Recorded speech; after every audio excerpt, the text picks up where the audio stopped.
En la lección anterior estábamos evaluando o definimos cómo se divide el mundo del Forex y también hablamos de que la idea o la tarea de un trader al final de la jornada termina siendo ubicar puntos de oportunidad y la oportunidad siempre va a venir cuando hay riesgo y hay volatilidad dentro del mercado. En última instancia, la idea de todos estos videos es generar o crear oportunidades que sean especulables. ¿Sí? Si bien nosotros mismos no vamos a poder crearlas porque nosotros no manipulamos el mercado, nosotros no controlamos el mercado, sí podemos crear un set de reglas o un acercamiento, un análisis que nos permita a nosotros, en efecto, evaluar la contextualidad del mercado para generar ideas de alta calidad a través de un proceso sistemático y que nosotros podamos especular esas mismas ideas. En este video vamos a hablar sobre lo que continuamos o es una continuación del video anterior en el que ya sabemos que existen dos grandes categorías dentro del mundo del Forex, que son las divisas fijas o vinculadas, nuestras divisas que son fixed, y también vamos a hablar de las divisas que nos interesan, que son las divisas free float o las divisas de libre circulación, ¿no? Para entender estas dos señoras, para entender las divisas de libre circulación y las divisas que son vinculadas, vamos a profundizar un poquito en la historia del mercado Forex. Suena como aburrido, pero es necesario para poder entender la base de todo el sistema. Y también vamos a evaluar un poco sobre la macroeconomía, puesto como digamos que concluimos en el video anterior, el mercado Forex es el mercado de los países, no es el mercado de la comparación de la política monetaria. Siendo eso así, nosotros vamos a ubicar a través del entendimiento de la historia de por qué el mercado Forex funciona como funciona, vamos a ubicar, capturar oportunidades volátiles para nosotros mismos hacer procesos de trading. Recuerda que estamos hablando del análisis fundamental y en primera instancia tenemos que entender de macroeconomía. En segundo lugar, tenemos que evaluar un proceso de oportunidades o tenemos que tener un proceso que nos permita a nosotros evaluar oportunidades. Y número tres, tenemos que identificar ventajas y desventajas. De esto va el video o parte de la lección del día de hoy. Así que esto es análisis fundamental, categorización del mercado Forex, divisas fijas versus de libre comercio. Criptopanas, muchísimas gracias por estar por acá. Espero, como siempre, les esté yendo excelente en sus jornadas de trading. Para los que no me conocen, por favor, permítanme presentarme. Yo soy el Criptopana, trader de oficio, educador de vocación, y me dedico a explicarles a ustedes cómo hacer trading de forma rentable. Si eres nuevo por acá, considera suscribirte y darle durísimo a esa campanita. Vamos a dejar la introducción del video del día de hoy para empezar de una vez con la lección, ¿no? Recuerda lo que quedamos en el video anterior, que estamos buscando generar ideas, ¿no? Estamos buscando apalancarnos en buenas oportunidades. Y nosotros también necesitamos, en orden de tener esas oportunidades, en orden de tener esas oportunidades volátiles, necesitamos que esas divisas se muevan. Nosotros necesitamos especular o necesitamos que la divisa que estamos especulando se mueva. Tú no quieres una divisa en un rango, si tú quieres que una divisa se esté moviendo una vez tú coloques la posición, sí, porque de nada vale, repito, comprar en uno y vender en dos, o comprar en dos y vender en tres. Uno puede llegar a decir, o podemos llegar a caer en la mentira de, bueno, esto es un scalp, ¿no? Yo vendo en dos, yo compro en dos y después vendo en tres, o compro en tres y después vendo en cuatro, sí, pero te están cobrando comisión, te están cobrando swap y no siempre las cosas te van a salir como tú quieres, así que es preferible irnos con lo más probable, y lo más probable en este caso es que una divisa que se esté moviendo se siga moviendo siempre y cuando tenga un fundamento que permita que esa tendencia continúe en el tiempo. El dinero es lo que termina moviendo los activos, la liquidez es lo que termina moviendo los activos, y esto no es un concepto, quizás la idea del análisis fundamental sea un concepto nuevo dentro de su set de herramientas, pero la idea de la liquidez, si han venido siguiendo la nave, la nueva alternativa de ver las estructuras desde hace un tiempo para acá, yo siempre he hablado de dinero, siempre he hablado de liquidez, siempre he hablado de identificar dónde están las órdenes, siempre he hablado de identificar dónde está la liquidez, así que no debería extrañarnos esta idea de que el dinero mueve los activos, ¿sí? Por la plata baila el mono, y siendo eso así, es preferible saber a qué mono le está cayendo esa plata. No es preferible saber hacia dónde va el dinero la próxima vez. Si es preferible saber qué mono va a bailar más mientras mayor cantidad de dinero esté apalancado para que ese mono siga bailando, ¿no? Y la razón por la que se apuesta en uno y no se apuesta en otro, la razón por la que se mueve el dólar australiano versus el dólar estadounidense, pero el euro dólar no se mueve, ¿no? Son distintas situaciones, y el análisis fundamental, repito, nos puede llevar a identificar la pregunta principal. dónde coño está el dinero. Sí, recuerda que el trading en el mercado Forex se basa en el entendimiento de la política monetaria y relaciones macroeconómicas de los países. Número uno, por default, vamos a tener que hablar un poquito de la historia de la economía internacional y los procesos sistemáticos que se basan para saber cómo funciona el sistema en el que nos estamos desarrollando, el sistema financiero, el sistema del interbank, el sistema del financial trading en el que nosotros nos estamos desarrollando. Así que en el año 1600, no mentira, nos vamos simplemente unos años atrás a 1944. La pregunta es qué pasó en este año. ¿Sí? ¿Qué acontecimiento importante pasó en este año, más allá de la Primera Guerra Mundial, perdón, de la Segunda Guerra Mundial, no la Primera, la Segunda Guerra Mundial o casi la finalización de la Segunda Guerra Mundial, más allá del tema de los aliados contra el eje del mal, comunistas contra capitalistas y tal y qué sé yo? Más allá de eso sucedió algo muy importante, Bretton Woods. Y dentro del tema de Bretton Woods, sucedieron o hay ciertos puntos importantes, de suma importancia para poder entender la razón de por qué nosotros necesitamos estar pendientes de lo que sucede en los pares como el eurodólar o la libra dólar o el dólar estadounidense versus el yen japonés. Si recuerda que Bretton Woods fue una conferencia monetaria y financiera de las Naciones Unidas de 1944, recuerda de dónde viene, ¿sí? O qué es lo que da origen a Bretton Woods. No me voy a poner acá a hablar sobre las razones políticas, las razones de política internacional, neorrealismo, etcétera, etcétera, que dieron origen a Bretton Woods, ni de la Segunda Guerra Mundial, ni de todo el tema de Alemania contra el mundo y tal y qué sé yo. No me voy a poner a hablar de eso, estamos hablando de finanzas, ¿sí? Así que vamos a enfocarnos en finanzas, vamos a enfocarnos en economía, que son dos cosas distintas, pero que bueno, que en este caso resulta que esto es una conferencia monetaria y financiera, ¿cierto? Monetaria y financiera. Vamos a concentrarnos en este respecto. Sí, vamos a concentrarnos acá porque acá dentro del mercado Forex, ahí es donde tú y yo nos movemos. Recuerda que la conferencia Bretton Woods es la conferencia monetaria y financiera de las Naciones Unidas de 1944. Repito, ¿de dónde viene esto? Recuerda que el mundo viene del crack del 29, viene de la gran depresión de la década de los 30, viene de altas tarifas económicas debido a la posguerra, ¿no? Ya estamos entrando en el proceso de posguerra, ya el conflicto bélico está entre comillas reduciéndose, repito, y tenemos altas tarifas por el tema de proteccionismo económico. Estamos devaluando divisas, proteccionismo económico, queremos abaratar costos para las exportaciones y también tenemos bloqueos económicos a diestra y siniestra, ¿no? Bloqueamos aquí, bloqueamos allá, ¿no? Yo no quiero lo que mandan los chinos, ¿no? Yo no quiero lo que mandan los rusos, ¿no? Yo no quiero lo que mandan los japoneses, etcétera, etcétera. Entonces estamos en una fase de proteccionismo económico y por extensión se encarecen las exportaciones. Todos estos factores atacaban el bienestar de la economía global y los países acordaron que la cooperación era el camino. Resulta que a alguien se le ocurrió la brillante idea de decir, bueno, ¿y qué pasa si dejamos de llevarnos los mal? ¿Y qué pasa si dejamos de pelear y empezamos a cooperar? Vamos a probar, o sea, no hay nada de malo en intentarlo, ¿cierto? Y de allí, digamos que ese idealismo, o sea, y estoy hablando, pues, o sea, estoy reduciendo la historia a un absurdo, sí, pero es que lo que me interesa de esto no es tanto el Bretton Woods, sino lo que sucede luego de Bretton Woods. Pero para lo que sucede luego, bueno, hay que hablar de esto, no hay que hablar de la base. Sí, y todos estos factores que atacaban el bienestar de la economía global, es decir, la devaluación de divisas, los bloqueos económicos a diestra y siniestra, las altas tarifas con respecto a las economías, con respecto a las importaciones y exportaciones hacia otros países, todo eso terminaba o estaba en detrimento de la economía global y los países sencillamente acordaron que la economía, o mejor dicho, que la cooperación económica era el camino a seguir y se llegó a la conclusión de que el libre comercio, el libre mercado, el free trade era la solución.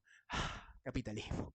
La decisión final de Bretton Woods fue eliminar fue firmar, perdón, el acta final en la que se creó el Fondo Monetario Internacional. Posteriormente a Bretton Woods o de Bretton Woods nace el FMI, el Fondo Monetario Internacional, y algo que se conoce como una especie de, como el primer intento de Banco Mundial, que era el Banco de Reconstrucción y Desarrollo.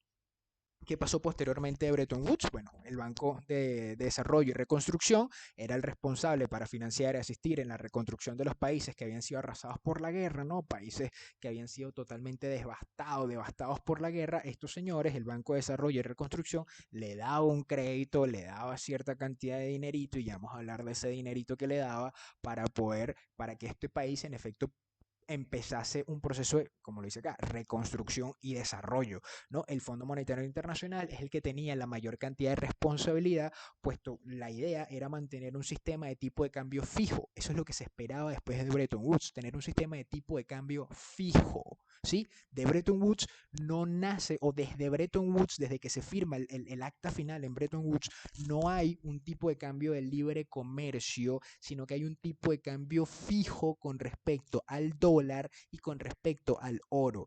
El Fondo Monetario Internacional, ya vamos a hablar de eso, y el Fondo Monetario Internacional también es responsable de mantener el orden en las relaciones monetarias internacionales y en promover la expansión del libre comercio con el otorgamiento de pequeños créditos a países con problemas de deuda. Los de arriba, los del Banco de Desarrollo y Reconstrucción, eran responsables de financiar a aquellos que hayan sido víctimas fatales de la guerra, ¿no? Que hayan sido países que hayan colapsado totalmente por un tema bélico.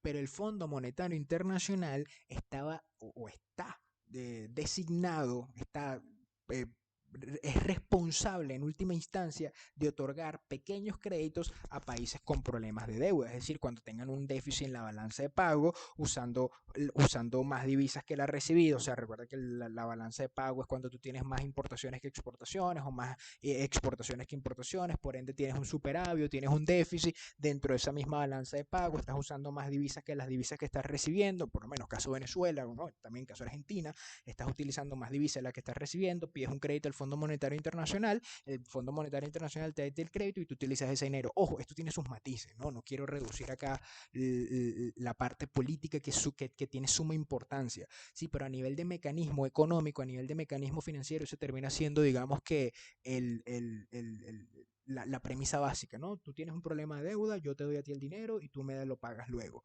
Hay matices políticos, obviamente, ¿no? Que no los quiero reducir, pero que no vienen al cabo a discutirlos acá, ¿no? Esto, y yo lo dije al principio de los videos, o inclusive antes de intentar hacer estos videos, yo dije que no quería hacer estos videos porque es algo muy amplio. El tema del análisis fundamental es algo muy amplio, el tema de la macroeconomía es algo muy amplio, y yo no soy experto, ¿no? Yo simplemente estoy dando acá mi propio acercamiento y en lo que me baso yo para hacerlo. Sí, si alguien quiere aprender de esto, bueno, bienvenido sea, el material sirve para ello.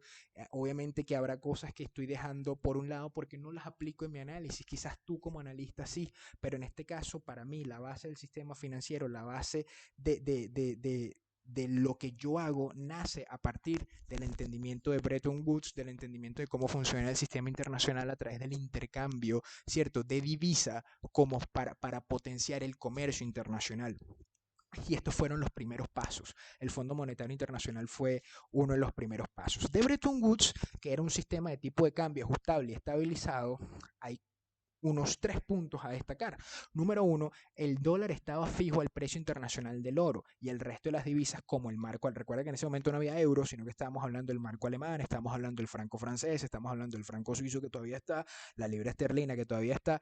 Todas eran fijadas al precio del dólar. Sí, todas tenían un precio referencial en dólares. El FMI, el Fondo Monetario Internacional, estaba autorizado a intervenir cuando existiese la imposibilidad de pago. Coño, yo soy Suiza y yo te debo a ti, Francia, cierta cantidad de dinero, pero coño, no puedo cumplir porque acabamos de salir de una guerra y tengo que, no sé, tengo que reconstruir esta vaina y el Banco de Construcción y Desarrollo me está prestando a mí cierta cantidad de dinero, pero eso está destinado para algo y no tengo para pagarte a ti. ¡Pum! Ahí llega el Fondo Monetario Internacional. Repito, recuerda aquí tema político, ayudar a unos sí, a otros no, mira el que tienes que votar a tanta gente, mira que tienes que reajustar tu presupuesto, mira que yo me adueño de ti a nivel económico y político, el banco, desde la perspectiva del Fondo Monetario Internacional, ya eso es otro tema, no, ya eso es otro tema, pero que también existe, y sé que estoy haciendo como mucho énfasis y repetición en lo mismo, pero que es que no lo quiero dejar de lado, pero en este caso lo tengo que dejar de lado para enfocarme en lo que verdaderamente nos debería importar.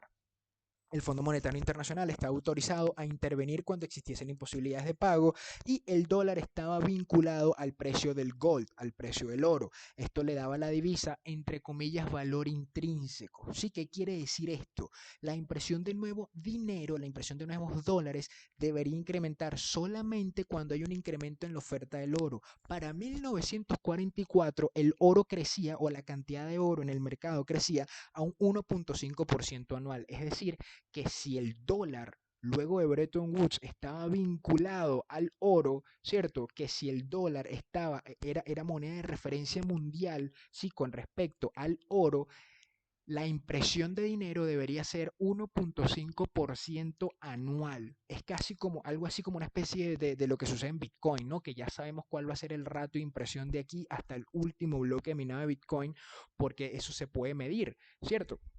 En este caso, la divisa, el dólar, la impresión de dólares se podía llegar a medir, había un proceso de medición que era casi que estable en el tiempo porque estaba apegado al oro, estabas netamente apegado al oro, al estar apegado al oro, el oro crecía o la oferta del oro crecía, la producción, la extracción de oro y la inserción de ese oro en el torrente económico internacional era de 1.5% anual y en ese mismo ratio debería crecer el dólar. Esto se conocía como el tipo de cambio estándar del oro, que es diferente al estándar del oro. O sea, una cosa es el tipo de cambio estándar del oro y otra cosa es el gold standard, ¿no? Son dos cosas distintas, ¿no? Este es el tipo de cambio estándar y otra cosa es el oro como estándar global. Son dos situaciones distintas. Bretton Woods nos da a nosotros el tipo de cambio estándar en base al oro, ¿sí? Y otra cosa es utilizar el oro como estándar. En este caso, lo que hizo Bretton Woods fue utilizar el dólar,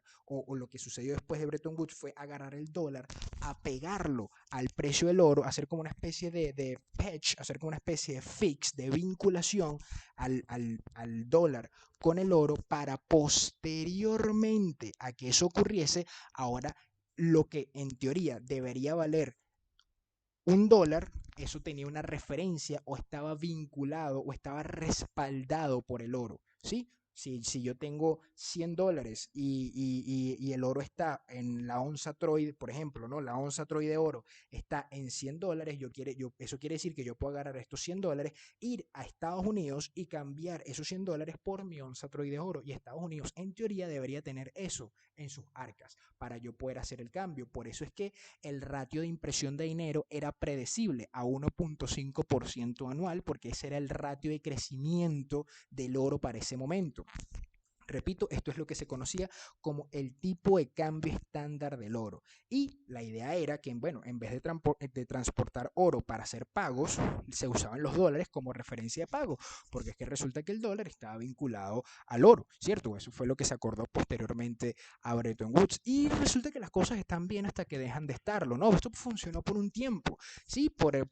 Digamos que por esto es que el dólar terminó siendo, por esto y otras cosas, ¿no? El tema del petro, ¿cómo se llama esto? Del petrodólar, el tema de los convenios que hizo Estados Unidos con los árabes, tal y qué sé yo, las guerras en el Golfo Pérsico, bla, bla, bla, que posteriormente hablaremos de eso, pero digamos que esta fue la base, Bretton Woods fue la base y el tipo de cambio estándar con respecto al oro, es decir, el respaldo de los dólares con oro es lo que terminó haciendo que el dólar fuese reserva de valor, porque ahora, bueno, si se supone que un dólar o que si se supone que estos dólares están respaldados en oro y se supone que la Reserva Federal de Estados Unidos, el Banco Central de Estados Unidos, tiene esa cantidad de oro en sus arcas, entonces hermano, yo voy a empezar a acumular dólares porque es que resulta que es lo mismo que acumular oro. Y eso fue lo que terminó sucediendo. Las naciones ahora acumulaban dólares y no acumulaban oro.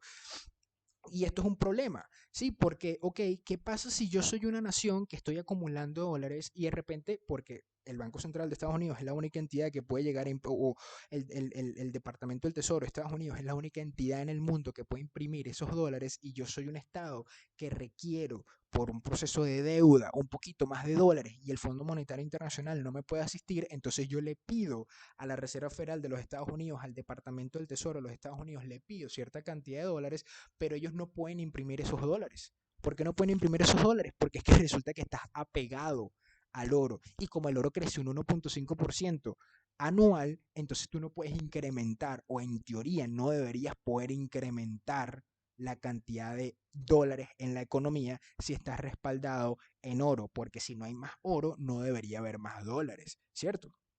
Y esto es un problema. Aquí digo, ¿qué pasa si una nación necesita más dólares para suplir cierta necesidad? Bueno, mientras todos se mantengan acatando las reglas, esto en teoría debería funcionar. El problema es que luego de la recuperación de Alemania y Japón, posteriormente a la guerra, Estados Unidos dejó de tener un 35% de alícuota de mercado, es decir, de flujo de mercado del comercio mundial, a solo poseer un 27%. Estados Unidos pasó a ser un importador neto. Estados Unidos no producía nada, importaba absolutamente todo. Ergo, usaban más divisas para pagos afuera que la divisa que le están entrando a su economía por importación. Esto, o sea, un país puede llegar a vivir con una balanza de pago negativa, con una balanza de comercio negativa. Un país puede llegar a vivir de esa forma. Australia vivió por 20 años con una balanza de pago, con una balanza de comercio negativa. Eso no tiene ningún tipo de problema. El detalle está que en 1960 llegó. ¿Y qué pasó en 1960? Bueno, los comunistas en Vietnam, el tema del paralelo 17, el tema de Vietnam del Norte y Vietnam del Sur, el tema de la guerra de Vietnam, el soldado Ryan y todo eso. Resulta que Estados Unidos entra en la guerra con Vietnam y necesita financiarla. Hermano, si tú vas a entrar en una guerra, tú necesitas financiar esa guerra. El problema está en que se vieron en la incómoda posición de no poder hacerlo porque sencillamente no pueden imprimir más dólares porque su divisa está vinculada al oro. Este problemita que está acá. ¿Qué pasa si una nación o si tú mismo, Estados Unidos, resulta que necesitas más dólares para suplir cierta necesidad? No puedes, en teoría no puedes. Johnson, Nixon y todos terminaron por incrementar la impresión de dólares al sistema. La caída de Bretton Woods, ¿cierto? Posteriormente o mejor dicho, al momento que se empieza a entablar procesos de discusión en los cuales ya se planteaba la idea de que Estados Unidos perdió la guerra con Vietnam, ¿cierto? Ya los alemanes y los franceses también empezaban a cuestionar el sistema que estaba implantando por Bretton Woods, el sistema de los dólares. ¿Por qué? Porque, ok, estos señores están diciendo que tienen cierta cantidad de oro en sus arcas, pero están imprimiendo dinero, están imprimiendo mayor cantidad de dólares para financiar la guerra que tienen del otro lado del mundo. Francia y los franceses y los alemanes categorizaban a Bretton Woods como un privilegio para Estados Unidos, ya que era un mecanismo completamente asimétrico. En 1965, Charles de Gaulle decide cambiar sus dólares a oro, ¿sí? Y en 1966 todos los bancos del mundo, Banco Central Alemán, Banco Central Suizo, Banco Central Noruego, todos los bancos centrales del mundo, todos los bancos centrales del mundo en 1966 tenían unos 14 billones de dólares en papel moneda, mientras Estados Unidos solamente tenía 13.2 billones de dólares. Aquí hice millones, aquí quería decir billones. 13.2 billones de dólares en oro, es decir, las cuentas no daban. Si todo el mundo liquidaba, yo no tenía la cantidad de oro suficiente. O sea, si yo soy de Estados Unidos y todo el mundo me liquida los dólares y me pide que les dé su oro, yo no tengo esa cantidad de oro en la economía en este momento. Pero, ¿sabes? O sea, para más INRI, 3.2 billones de dólares eran para cubrir el pago externo. Es decir, que todavía faltaban 9 y tanto billones de dólares en oro para poder cubrir el pago externo, porque resulta que de esos 13.2 billones de oro que yo tengo en mi alcancía, 10 son míos y 3 son de todos ustedes, pero resulta que a todos ustedes yo les debo 14 y no les debo 3. Los otros 9 que les falta, hermano, no sé dónde los voy a sacar. Y en 1971 Alemania Occidental abandona el sistema Bretton Woods y ese mismo año el dólar se deprecia versus el marco alemán un 7.5%. Alemania sale del tratado por la impresión descarada de dólares por parte de Estados Unidos. Aquí es cuando viene el tema del Nixon Shock, que es los demás países, Francia, Noruega, Suiza, empiezan a abandonar el acuerdo, el Bretton Woods, ya que solo favorecía a Estados Unidos, y en vez de guardar dólares, es decir, en vez de ir largo USD, long USD, las naciones empezaron a guardar oro, empezaron a sell gold, empezaron a sell dollars, empezaron a ir corto en los dólares y empezaron a ir largo en el oro. En ese momento el desempleo en Estados Unidos era de 6.1%, estamos hablando de década de los 70 era de 6.1% y la inflación era de 5.85%. Todo esto terminó en 1961 cuando Nixon suspende la convertibilidad del oro, la convertibilidad de los dólares al oro. Inclusive, eso fue cuando Nixon, hay un discurso que lo pueden encontrar por internet, lo pueden encontrar allí en YouTube, que se llama The Challenge of Peace, President Nixon, cuando se dirige a la nación, a Estados Unidos, para proponer una nueva política económica, y él fue un abogado muy inteligente. Nixon lo que hizo fue utilizar todo lo que estaba sucediendo en el mundo a su favor. Él digamos que victimizó a Estados Unidos en ese momento, ¿no? Y él lo que dijo fue, es que se busca estabilizar la economía nacional y proteger el valor del dólar.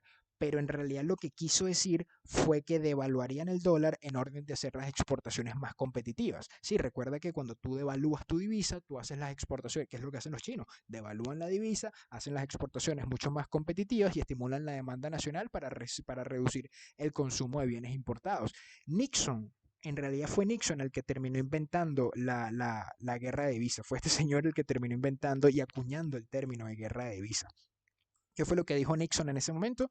Número uno, debemos proteger el valor del dólar americano para estabilizar la economía. Esto lo pueden encontrar, estos son citas que saqué del video, lo pueden encontrar en YouTube. Debemos proteger el valor del dólar americano para estabilizar la economía. Todos los años hay en promedio una crisis financiera, eso lo dice Nixon. ¿Quién gana de esto?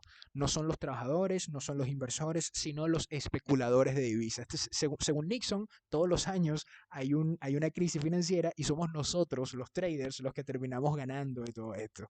La oferta de una divisa es igual a la fortaleza de su economía. Hay que defender el dólar versus los especuladores, es decir, hay que defender el dólar de nosotros. Suspensión, él suspende por completo la convertibilidad de dólares a oro y la idea en última instancia termina siendo estimular la economía nacional. Un dólar mañana valdrá menos afuera, pero tendrá el mismo valor dentro de nuestras fronteras. Ok, si yo soy un estadounidense, yo estoy en suelo americano, en suelo estadounidense, y tengo $50 en mi bolsillo, esos $50 el día de mañana van a seguir valiendo $50, pero afuera va a valer otro precio porque se empieza a devaluar para proteger o un proteccionismo con respecto a las exportaciones. Esto no nos traerá, esto lo dice Nixon, esto no nos traerá amigos afuera, pero incrementará nuestro valor como economía. Y en última instancia, lo que hizo fue incrementar las tarifas a las importaciones y Estados Unidos no puede ni debe estar en desventaja con los demás participantes. Ojo, esto casi igualito, el mismo discurso es lo que dice Donald Trump en este momento. Bueno, ahorita tiene un rollo ahí con el tema del asesinato brutal al señor Floyd, ¿no? Pero antes de todo lo que está sucediendo ahorita en Estados Unidos y con respecto a la guerra con China, la guerra comercial con China, este era el mismo discurso que tenían ellos, ¿no? La idea es estimular la economía nacional, mejor dicho, colocar tarifas, suspender el comercio, defender el dólar con respecto a los chinos, el tema de currency war, trade war, todo eso es el mismo discurso que Nixon en los 70. Y resultó que esto fue una victoria rotunda para Nixon, ¿no? Para los que saben un poquito de la política de Estados Unidos, sabrán que esto fue una victoria rotunda para Nixon. El público se creyó el cuento que les echó Nixon y en la semana siguiente el dólar bajó 2.5. Ojo, esto fue el lunes. Perdón, él dijo este discurso un domingo en la noche. Y el lunes, o a partir del lunes, esa misma semana, el dólar bajó versus el franco suizo un 2.5%, versus el yen japonés un 10%, y en 1976 perdió un 45% de su valor, inclusive lo pueden encontrar en TradingView. Aquí está el 3 de noviembre del 75, cuando comienza la gran devaluación, la gran pérdida de valor del dólar estadounidense versus el yen japonés. Lo pueden encontrar en TradingView en 1976, perdón, aquí está toda esta caída. Y ese mismo año, bueno, el año en que emite el discurso, en 1975, pierde un 10% contra el yen japonés, un 5% contra la libra esterlina y un 2.5% contra el franco suizo. ¿No? Desde que colapsó Bretton Woods, número uno, en 1973, todas las divisas empezaron a ser free float. Desde 1973 en adelante ya no hay, a nivel de G10, a nivel de las grandes economías del mundo, ya no existen divisas que estén respaldadas en algo, que estén respaldadas en gold, que estén respaldadas en oro, no, ya no existe eso. No, ninguna divisa en el mundo está en efecto respaldada en algo, ¿sí? sino que terminan siendo free float. El Fondo Monetario Internacional, luego de Bretton Woods, permite una plétora de arreglos con otro tipo de divisa. O sea, si bueno, está bien, no tienes dólares, pero quizás tengas franco suizo, bueno, no tienes franco suizo, pero quizás tengas yuanes chinos, entonces podemos negociar por ese lado. Las divisas podían ser de libre intercambio, ser vinculadas a otra divisa o a una canasta de divisa, que es lo que estábamos viendo en el video anterior, como por lo menos el dólar de Singapur, que para defenderse con la especulación, lo mismo que hace Nixon, para defenderse con la especulación, ellos colocan su divisa vinculada a una canasta de divisa, solamente que esa canasta de divisa, a diferencia del DXY, no se sabe cuál es, no es de conocimiento público. Y los países podían sacar ahora su propia divisa, usar otra divisa, podemos dolarizarnos, podemos yuanizarnos, podemos yenificarnos, ¿cierto? Podemos eurificarnos, ¿cierto? Podían ser miembros de una unión de países para usar una misma divisa. Posteriormente, bueno, tenemos el euro y en 1973 se crea, ese mismo año, en 1973, se crea el DXY. Ahorita el DXY está utilizando estas medidas, que es un índice. Recuerda que el DXY es un índice que evalúa el performance del dólar versus las divisas, versus una canasta de divisas. En este caso, el euro con un 57.6%, el yen japonés con un 13.6%, la libra esterlina con un 11.9%, el dólar canadiense con un 9.1%, la corona sueca con un 4.2% y el franco suizo con un 3.6%. El dinero terminó siendo el dinero representativo, ¿cierto? O sea, el dinero que era representado por algo, el dinero que representaba algo o el dinero que estaba respaldado por algo, llegó a su fin en 1973 y empezó lo que se conoce como el sistema del fiat money. Bienvenidos al capitalismo moderno. Es decir, dinero autorizado y respaldado por la legalidad de un gobierno central. Bienvenidos al mundo de los bancos centrales, muchachos. A partir de aquí, a partir de 1973, es que comienza el mercado Forex como nosotros lo conocemos. Si es que comienza el mercado Forex de las divisas, es que comienza el mercado Forex de la política monetaria, es que comienza el mercado Forex del valor intrínseco que no va más allá de la legalidad y la confianza que se le tenga a una divisa con respecto a lo que debería valer esa divisa. Vamos a discutir un poquito sobre esto. Cuando estamos hablando de free float, en la lección anterior hablamos de que las divisas son de libre mercado versus divisas que sencillamente no son de libre mercado. Estas divisas estas divisas no están respaldadas por ningún commodity, pero el performance de un commodity sí puede llegar a afectar de forma directa y proporcional a esa divisa. Es decir, como por lo menos el dólar canadiense, en el que si bien el dólar canadiense no está anclado al barril de petróleo canadiense, el performance del barril de petróleo canadiense, el performance del sector energético petrolero en Canadá afecta de manera directa el dólar canadiense, puesto la economía depende, puesto es productor de petróleo, la economía depende de la producción petrolera. Siendo eso así, si la producción petrolera se ve afectada, si el ejecutivo, si el policy maker decide, o si la entidad central monetaria decide incrementar la impresión monetaria para darle un subsidio a la empresa petrolera canadiense, esa impresión monetaria termina afectando directamente el supply, el money supply, termina afectando directamente la oferta monetaria de esa misma divisa y por extensión el par o el dólar canadiense versus otro par versus el dólar canadiense va a tener fluctuaciones, a pesar de que no esté amarrado al barril. Va a haber una especie de correlación en la que sencillamente si esto va bien, entonces la divisa va bien y si esto va mal, entonces la divisa va mal. Tan sencillo como eso.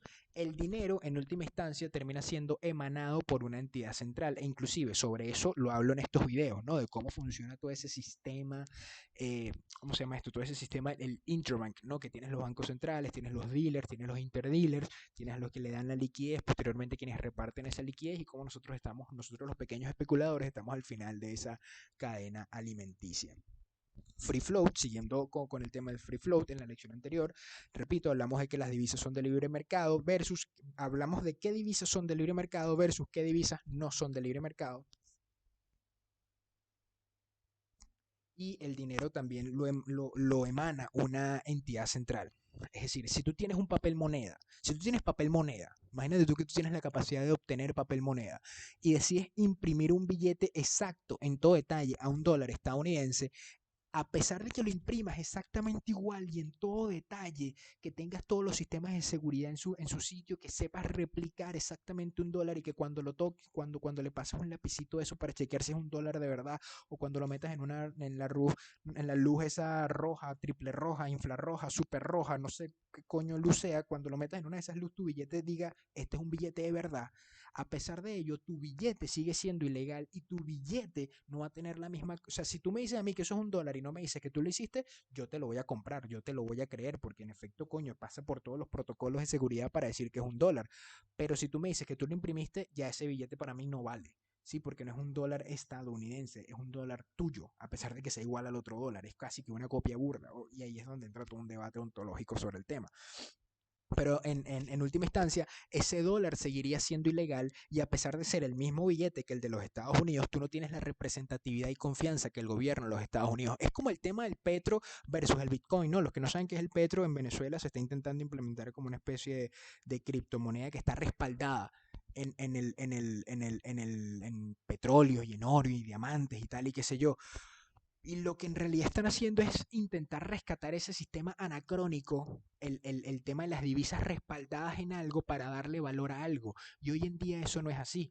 Pero la pregunta, o sea, y repito, el tema político, ¿no? La pregunta es por qué quieren hacer eso. Bueno, porque es que el que emana los bolívares resulta que no tiene ningún tipo de confianza y nadie quiere el bolívar. Y si esta entidad, esta entelequia que se llama el gobierno de Venezuela, emana otro tipo de divisa, va a suceder exactamente lo mismo. Entonces, coño, para que esta vaina tenga valor tenemos que amarrarla a algo. Sí, como, ¿y a qué la amarramos? Bueno, resulta que aquí tenemos un poco de petróleo bajo el suelo. Ah, bueno, vamos a decir que eso está amarrado a eso. Y ahí por ahí es por donde van los tiros. Y el tema del Bitcoin. Sí, Bitcoin rescata el tema del free float, rescata el tema del libre mercado y lo acopla a la realidad del sistema que tenemos hoy en día. Sí, que es la diferencia con el petro. El petro quiere acoplar un sistema anacrónico a la realidad del mercado que tenemos hoy en día, un sistema digital, solamente que Bitcoin agarra el tema del free float, ¿sí? Y lo acopla al sistema actual, inclusive lo lleva un paso más allá, lo lleva un paso más allá, porque es que al final una divisa o un dólar vale lo que vale, o nosotros tenemos confianza en los dólares porque tenemos confianza en el gobierno de los Estados Unidos y en lo que el gobierno de los Estados Unidos y todo su sistema legal representa. Siendo eso así, el valor de una divisa se lo da la sociedad y la usabilidad. Siendo eso así, si quien emana esa divisa no tiene una representatividad o ejerce cierto nivel de confianza, yo no quiero eso que estás emanando. Satoshi Nakamoto eleva la discusión, Satoshi Nakamoto sube la barra y dice, ok, ya no tenemos por qué depender de los gobiernos. Ahora nosotros, y cuando digo nosotros, somos todos, le damos el valor a esto. Somos nosotros los que decidimos cuánto vale esta vaina. Sí, porque nadie lo emana. Es algo que todos emanamos. Y como esto nace de todos, cuando digo que todos lo emanamos, todos los mineros, y como esto nace de todos y todos podemos llegar a obtener un pedacito de esto que se conoce como red y protocolo Bitcoin, esto también va a ser free float, como lo es el euro, como lo es el dólar, solo que no lo va a emanar Estados Unidos, no lo va a emanar el Banco Central Europeo, no lo va a emanar el Banco Central de Venezuela, no lo va a emanar el Banco Central de Colombia, lo va a emanar el que quiera emanarlo, lo va a producir el que quiera producirlo y va a ser 100% digital. Es una idea bastante, en realidad es una idea bastante genial lo que hace Satoshi Nakamoto con el tema de Bitcoin y tienes la contraposición, no tienes un gobierno anacrónico intentando acoplar una idea con la otra, solamente que no da resultado, y tienes a otro huevón o un grupo de huevones, porque no se sabe quién coño es Satoshi Nakamoto, intentando, o ya lo hizo, acoplar dentro de un sistema algo que pertenezca dentro de ese mismo sistema, que utilice las reglas de ese mismo sistema y que se aplique a la realidad que estamos viviendo hoy día. El tema de la divisa es muy interesante, inclusive para que se entienda el tema de lo que le da el valor a el tema que el dinero fiat no tiene valor intrínseco en Venezuela. Hubo un tiempo en el que yo no sé si esto todavía existe, pero hay un sector en Venezuela que se llama el 23 de enero y allí estaban utilizando su propio dinero que le llamaban el panal. Yo no tengo nada que ver con eso, pero le llamaban el panal.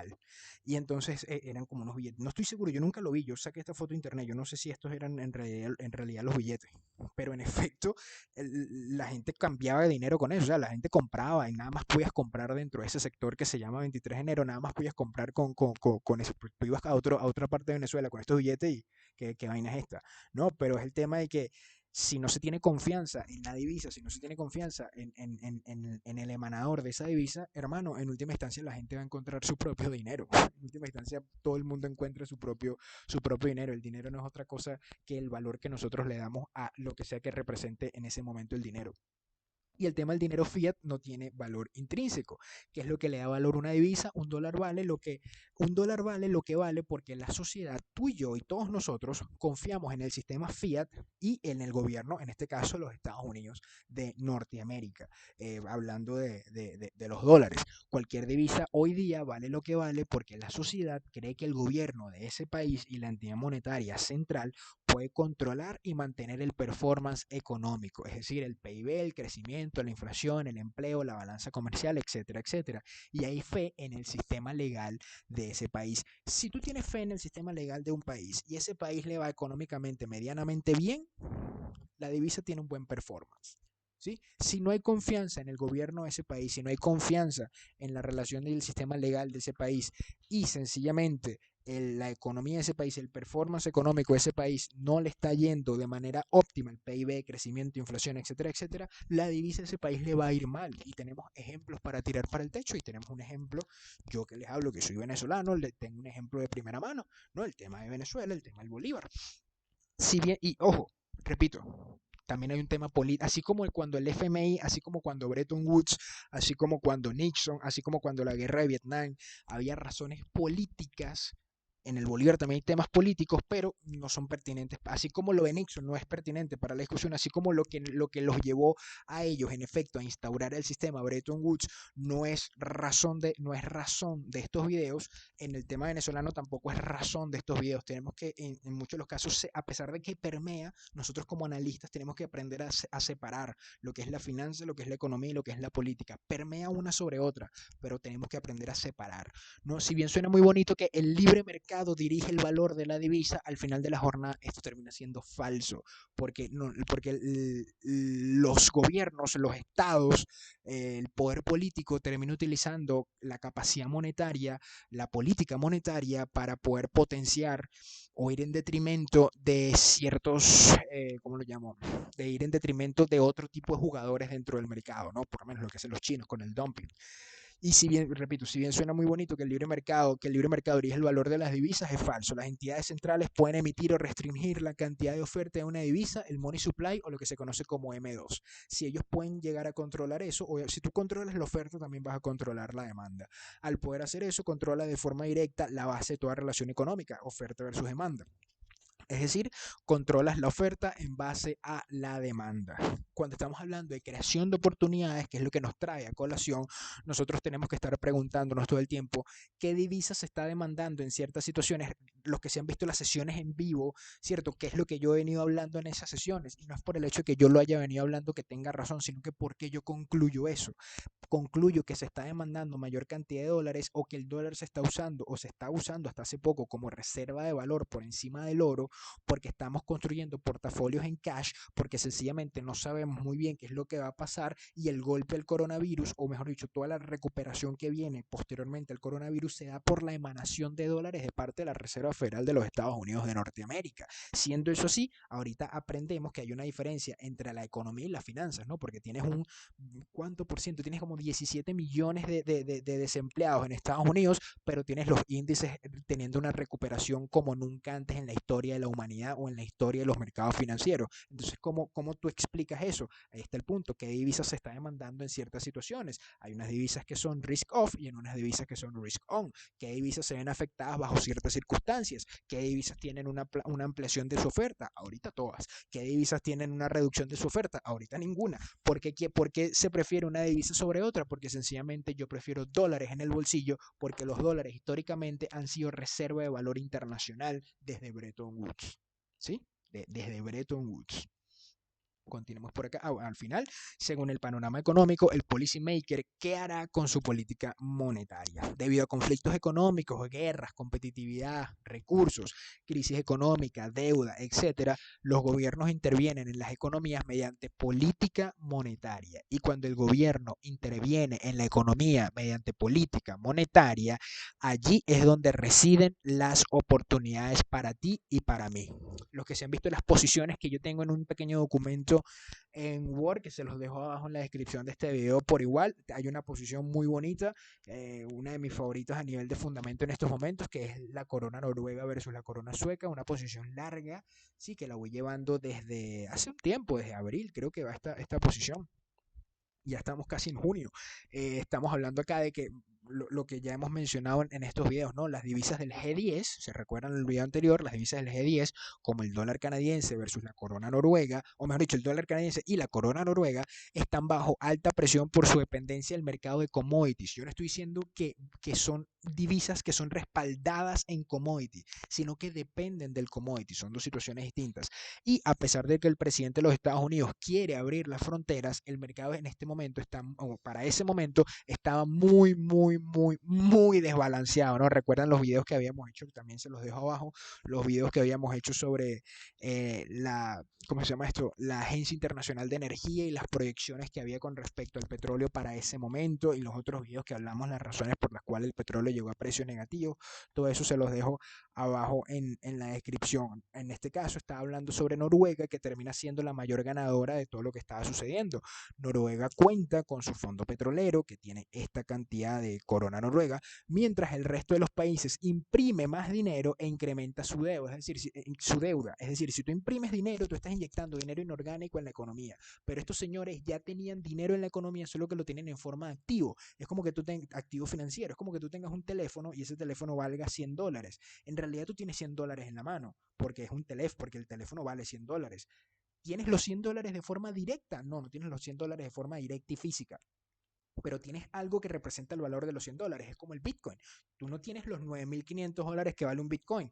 Tienes el Bitcoin. Tú tienes los $9.500 una vez que te deshagas del Bitcoin y tengas los 9.500 en tu mano depositado en tu cuenta. Lo mismo pasa acá. Estos señores, los noruegos, a nivel de política monetaria, no imprimieron dinero de la nada. O sea, no es como que, ok, yo tengo el teléfono aquí en la mano, pero no solamente que tengo el teléfono aquí en la mano, sino que, puff, aparezco $100 al lado y puff, otros $100, puff, otros $100 y puff, y así voy de 100 en 100 en 100 en 100, hago 6.7 trillones de dólares en la economía y termino inyectando, que es lo que hace la Reserva Federal de los Estados Unidos.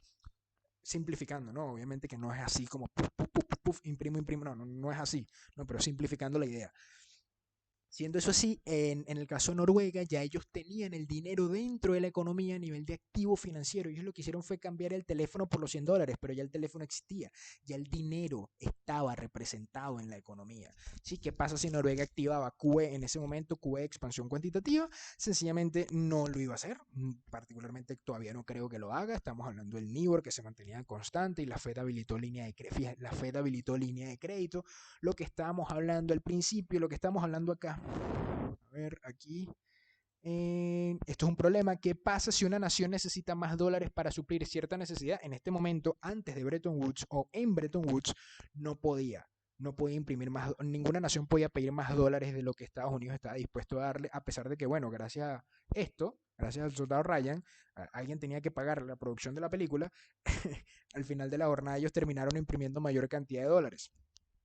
Y en última instancia, Noruega no tiene necesidad de poder, no tiene necesidad de hacer eso porque sencillamente tiene el dinero ya a la mano, o sea, tiene el teléfono listo para la venta, ¿no? En este caso, digo, estoy usando el ejemplo del teléfono porque es lo que tengo aquí a la mano, pero es un activo financiero. En última instancia, esta termina siendo la posición que coloco, ¿no? Pero tengo un fundamental que me está apuntando en una dirección. Yo ya he hablado de esta posición con anterioridad. Eso no quiere decir que va a llegar hasta donde estoy diciendo, eso no quiere decir que va a empezar a subir desde que yo coloco la posición. Esto simplemente quiere decir que yo estoy asumiendo riesgo de mercado por una proyección que tengo a nivel de fundamento y la extrapolo a nivel técnico. Y bueno, toda la idea de estos videos termina siendo concluir en esto. ¿Cómo nosotros hacemos esto? Bueno, hay que entender lo que venimos hablando hasta ahora. ¿Cuál es el propósito final de la política monetaria? Eliminar la volatilidad de una divisa para habilitar un comercio estable. Mayor cantidad de comercio igual a mayor cantidad de crecimiento y es muy difícil comerciar con un tipo de cambio volátil. Por eso es que cuando alguien me dice que bueno, Bitcoin va a terminar siendo reserva de valor, primero hay que quitarle la volatilidad a Bitcoin. Y si le quitamos la volatilidad a Bitcoin, deja de ser un activo financiero y por extensión ya hay formas mejores de transferir dinero. Ah, bueno, que no dependes de un tercero, que sí dependes de un tercero, que tema de regulación bancaria, tal y qué sé yo, ya eso es debatible, ¿no? Vendrán tecnologías mucho mejores. Los chinos ya la tienen, como por lo menos Alipay o como por lo menos lo que se utiliza en WeChat, ¿no? Son sistemas de pago exageradamente eficientes. Y sí, bueno, estás dependiendo de una entidad central, de una entidad central financiera, de una entidad central monetaria para el resguardo de tu capital. Sí, bueno, pero si a mí de vez en cuando se me pierden las llaves de la casa, se me puede perder también las llaves privadas de mi wallet de Bitcoin y me quedo sin el dinero. Ah, bueno, ahí está. Y es un tema ontológico, un tema debatible allí que es interesante, que no es el centro de esta discusión, pero que al final de la jornada es muy difícil comerciar con un tipo de cambio tan volátil, ¿no? O sea, hace cuánto, 5 o 6 meses atrás, Bitcoin estaba valiendo 5.000 y ahorita está valiendo 10.000, pero hace 2 años atrás estaba valiendo casi $19.000, estaba valiendo casi 20.000, 2 o 3 años atrás estaba valiendo casi $20.000, ¿no? 15.000, 17.000, ¿se acuerdan de esos precios? Bueno, y ahorita estamos $7.000 por debajo. Es difícil hacer comercio cuando el porcentaje de volatilidad del activo es de más del 80%. Es muy, muy difícil comerciar de esa forma. Sí, entonces la idea de la política monetaria termina siendo en última instancia eliminar la volatilidad en una divisa para habilitar un comercio estable. La volatilidad surge cuando, número uno, no hay confianza en la divisa o en el gobierno. La falta de confianza elimina la liquidez del mercado. Es decir, hazte la pregunta, ¿no? Como, ¿quién coño va a invertir en algo que no confía, ¿no? O sea, ¿a quién se le ocurre invertir en algo que no confía en ese algo, ¿no? Yo no confío en esto porque yo voy a invertir en eso, ¿no? No hay una confianza en la divisa, en el gobierno, la falta de confianza elimina o seca la liquidez del mercado, la falta de liquidez generada por la falta de confianza hace que el tipo de cambio tenga movimientos más pronunciados, los movimientos pronunciados, es decir, esa volatilidad genera aún más falta, es como decir, no, mira, esta vaina yo no confío en esto, ok, yo no confío en esto, yo saco mi dinero de eso en lo que yo no confío. Como saco mi dinero, eso en lo que yo no confío, hay menor cantidad de liquidez y por extensión el tipo de cambio tiene movimientos más pronunciados. Como tiene movimientos más pronunciados, se genera volatilidad y eso genera un mayor grado de desconfianza porque es como, ok, antes no invertí en ti porque no confiaba, pero ahora no voy a invertir en ti, número uno, porque no confío y número dos, porque eres demasiado volátil, pero eres demasiado volátil porque la gente está sacando el dinero de allí, la gente está quitando el dinero de ese activo y la pregunta es hacia dónde va ese dinero. Los movimientos pronunciados generan aún más falta de confianza en el mercado de esa divisa. Mayor falta de confianza sigue eliminando liquidez, es decir, si antes no tenía confianza en esto, ahora que se mueve tanto, ¿cómo voy a invertir allí? Menos mal que no lo hice antes. La falta de liquidez, la poca que quedaba, generada por la falta de confianza, la poca que quedaba, hace que el tipo de cambio tenga movimientos aún más pronunciados y así es como se genera una crisis autosustentada. Así es como se genera la volatilidad en una divisa. No hay confianza en este activo, saco el dinero, lo meto en otro, mientras el dinero sale de aquí y entra allá, se genera un proceso de volatilidad, allí hay oportunidad. No necesariamente tiene que haber un tema de crisis autosustentada, como digo acá, pero sí tiene que haber una situación en la que se esté sacando el dinero de un activo para meterlo en otro, y cuando se está sacando el dinero de uno para meterlo en otro, eso genera un movimiento o bien en el activo del cual se saca el dinero, el par del cual se saca el dinero, para el par o el activo en el cual se está metiendo el dinero. Y allí es donde hay oportunidades. Sí, pero eso se permite ahora porque estamos en un sistema free float. Tú como trader quieres algo como esto. Esto es lo que quieres tú. Una situación similar a esta. Sí, una situación similar en la que haya algo que sencillamente active las alarmas por un momento para tú poder colocar una posición. Esto. Haya algo que active las alarmas por un momento para tú poder colocar la posición. Más veces de las que no, se da. Más veces de las que no, se termina dando. Y cuando no se termina dando, para eso tienes esto. Fíjate el vocabulario, no se termina dando, ¿no? No hay certeza en eso. Pero más veces de las que no, tengo experiencia en que se termina dando. Tú como trader, bueno, quieres una situación parecida a esta. Entonces, y para culminar esta sesión del día de hoy, el sistema financiero mundial es un sistema de alta competitividad y si bien con Bretton Woods se llegó a la conclusión de que la cooperación es mejor que el conflicto, eso no quiere decir que no vamos a ser competitivos. Y ahí es cuando entra el tema de la guerra de divisa, la guerra comercial. No, esa guerra de divisa, esa guerra comercial, eso genera oportunidades. Toda crisis siempre, mi pana, toda crisis genera una oportunidad. Siempre, siempre, que no se te olvide eso. Toda crisis genera una oportunidad. Y ahí es donde estamos nosotros, ahí es donde estamos los traders, apalancando. O sea, lo que dijo Nixon en realidad no está tan descabellado, ¿no? El tema de, ¿dónde está? Hay que defender el dólar versus los especuladores, ¿sí? ¿Por qué dijo esto?